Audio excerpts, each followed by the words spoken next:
Hello comic fans, here's Earl Grey. One thing that I've always found fascinating with comics is the simple fact how fast you can read them. For instance, you can read pretty typically the work of some comic artist, the whole life work of a comic artist in about a month or so. I always think this must be pretty frustrating for a comic artist when somebody comes along and asks, what are you doing? And 1 month later, he knows everything that you've done up to this point. This is in more extreme fashion the case, I think, with manga, because you can read manga very easily, usually. Even though I'm a bit on the search for manga that are a bit more difficult or different.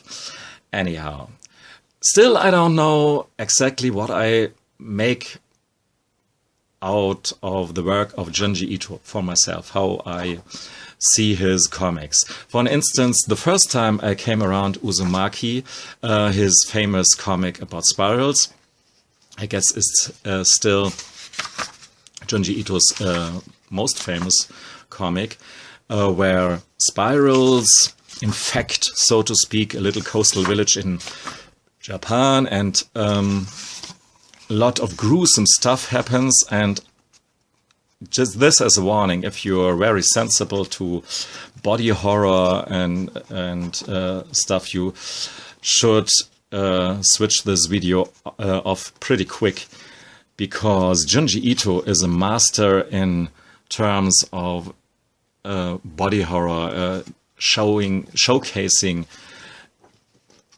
nightmarish pictures. This is almost a tame panel, and you see the theme of this book here is spiral stuff is happening in this village, and it's always twisting bodies and in the sky stuff is happening. But most and foremost, there are spirals everywhere in the bodies that pop up here. Don't say that you're I haven't warned you. When I look at these pictures, it's I start itching myself, because really this is, yeah. And if you don't like this kind of stuff, then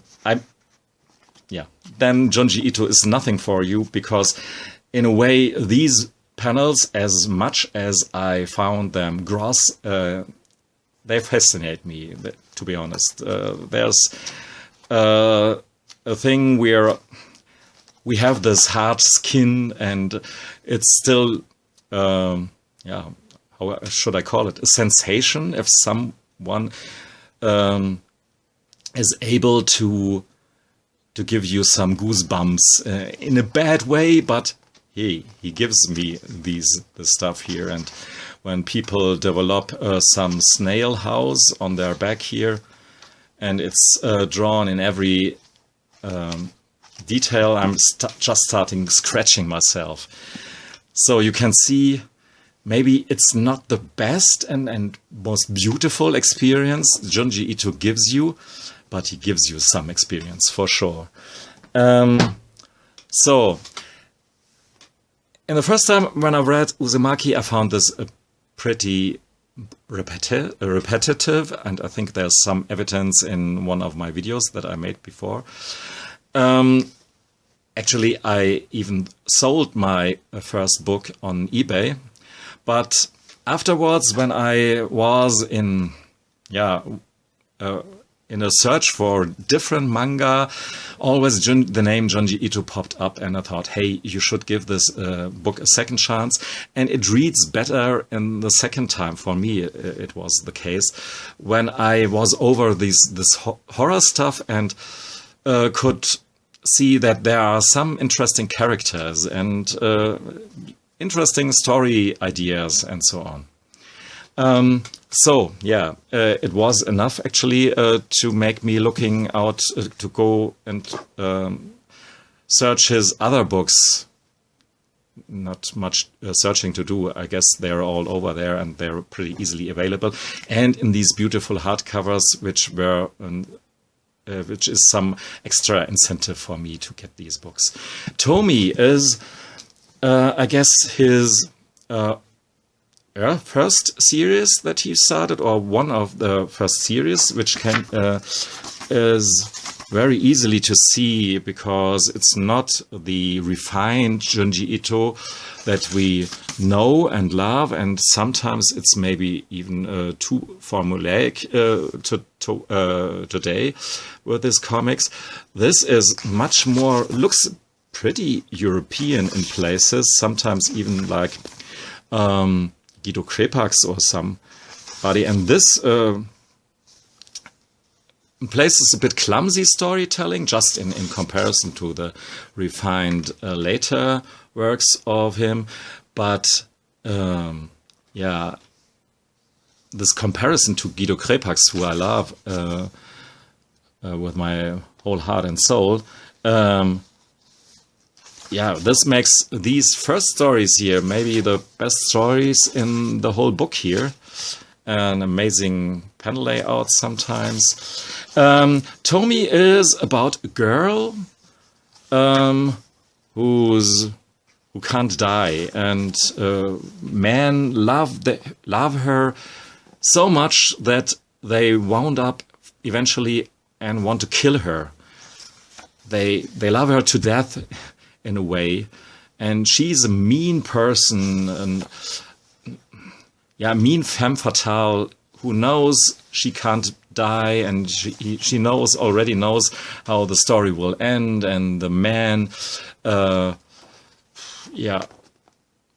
in love with her, and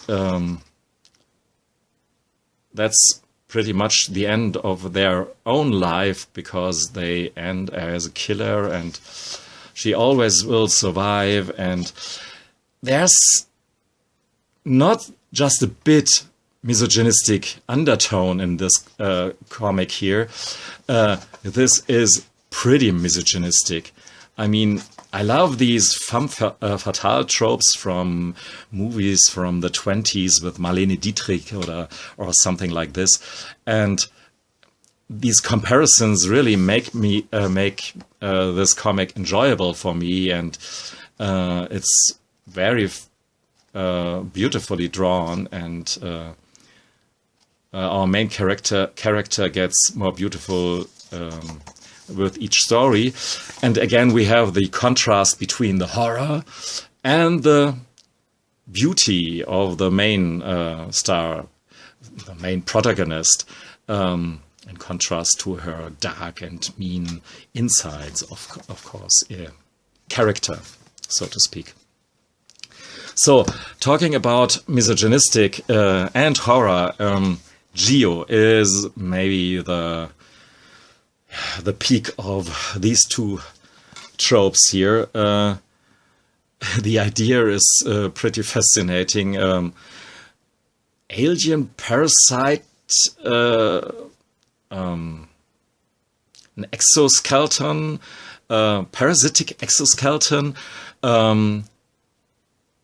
glues onto living beings like fish or crocodiles or elephants and sharks. So this is maybe my favorite panel. And they start roaming the earth and to horrify people. And actually, I would found here you can see this creature. I would found the story here pretty satisfying if Junji Ito would have stopped pretty early when this shark here with these legs, these insect legs, pops up out of the ocean. But then the story just starts for real. And when I talk about misogynistic, I mean, there's a young couple, and she's always, sulking, always,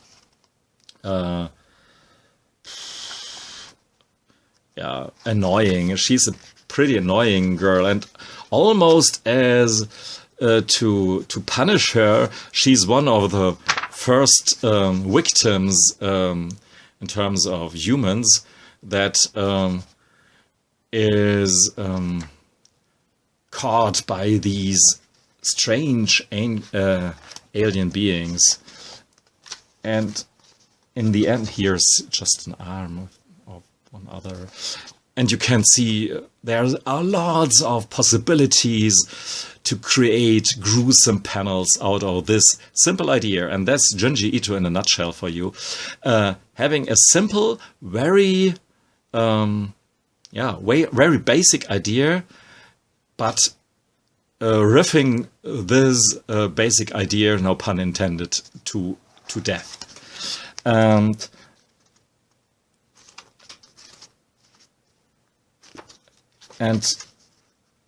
there's a whole circus with these. They play an instrument. Basically, they're corpses, dead bodies, but full of gas, and with this gas you can play them like an organ. So these flutes are working just like the flutes of an organ. If you don't understand what I mean, read the story. It's far out, really far out. And that's, of course, I like the comics that far out, but somewhere it was really here. The humans are glued to these exoskeletons, and you have some entry point in the mouth, and on the opposite end of the body you have some tubes to get rid of what your body produces. Horrifying, gruesome, and I don't know what this means in terms of my character, that I really read this in pretty quick. So, but actually, I'm pretty sure when I've done this video, I'm done with Junji Ito for a while, because this is maybe the downside of binging through some stuff, that you have just enough for a while. The rest of these books here are all anthologies of Junji Ito stories. So I will showcase you them in descending order. So the anthology that I've enjoyed the most first, and the one that I've enjoyed the least at last. Shiver is not just a beautiful cover, but very interesting anthology of older and newer stories with short annotations, and it starts with almost a psychic horror story, very subdued almost for Junji Ito, about a record that was recorded under strange circumstances. And then the second we have story is already Junji Ito at its best, because we see this girl here and looking out on the window from the neighbor house. Nothing's too wrong with her, but what are these points? And when you look closer, these are holes inside her body. Ugh! This is the kind of stuff that you always have to be to expect from Junji Ito, and I guess, or heads floating in the sky on these. You see. Maybe my favorite short story of him, my favorite long story. Despite what I've said, is maybe really Gyo. Don't know, or Uzumaki. These three here are the most recommended books, by the way. I think turn to the short stories when you have read them and really need more Junji Ito. But in terms of short stories, Shiver is maybe your first choice, even though if just for marionette mention, a story about a marionette player family about siblings, and one of them is slowly turning into a marionette, a puppet herself, and she builds some mansion there with and hangs on these strings and has a little marionette family of herself. Oh no, it's the brother, and he has a girl. Anyhow, yeah, this is a good cross-section through the work of Junji Ito. So, next up in line we have Frankenstein, and this is actually an anthology with pretty unrelated stories. We have Junji Ito's version of Miss Shelley's Frankenstein, of course, but then a whole slew of different other stories who aren't as good as Frankenstein. Frankenstein, I really like this story here a lot, with a lot of frame narration going on, and Junji Ito's art is really as detailed as you would like it to be. Look at all these hatchings and cross-hatchings.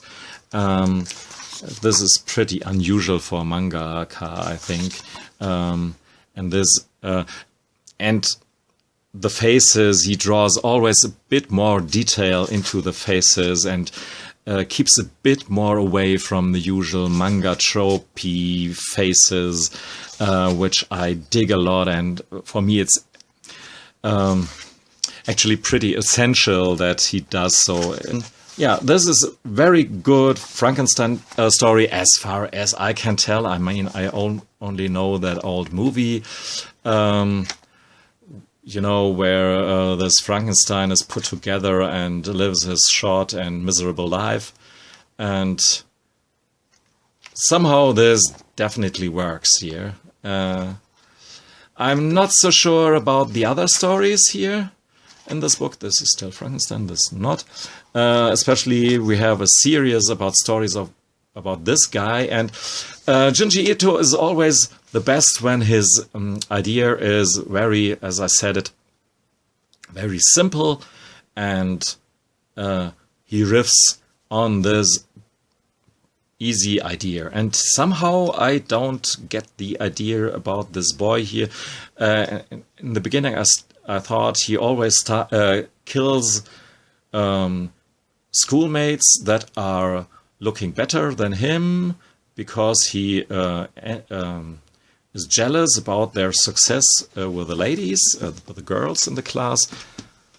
But somehow it's not true, and in the end there are some short stories with Junji Ito's cats, and heartwarming, but really, yeah, this is a mixed bag of different stories, but maybe this is of some interest for you, and it surely is. Another anthology is Smashed, and yeah, a lot of stories that are basically so-so, and not really something that stood out. Or maybe this story here about these two comedians telling, yeah, very stupid jokes and silly jokes, but the audience laughs as there's no tomorrow, just because they emanate these ghosts that tickled the audience until the audience laughs itself to death. So it's not pretty harmless, but I think after all the stuff that I've shown you, this is no surprise for you.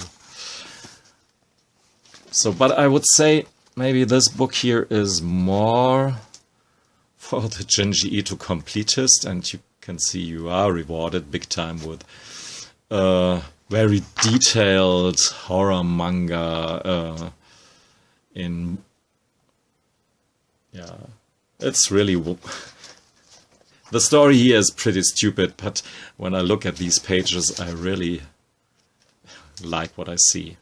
Maybe there's some cultural thing. I've never heard of a boy that swallows nails, and that's a repeating theme that goes on in these stories. I don't know what I should make out of this. And to be honest with you, I don't know what I should make about this book here. This is, of course, a take on that old Edward Munch painting, The Scream, Fragments of Horror. This is maybe the most beautiful book here. Look at these almost hidden printing on the cover here. A cursed book. And it even gets better when I put off the dust jacket here. I mean, even if this would be all crap from start to finish, this would be still a good book. It's not crap, but it's not. These are not stories that are really stay in your mind when you've read them. It's okay. It's enjoyable to pass your time, but these stories here about a woman that basically falls in love with a house, and when I mean it, I say it, I mean it, and other stuff here. Yeah, it's okay, and holds a lot of horror spectacle that you won't get somewhere else. But when you read through Tomie or Uzumaki or Gyo, you're so used to that kind of horror that this won't get you anymore to have some more nightmares, if you know what I mean. So, thanks for listening and watching. Goodbye.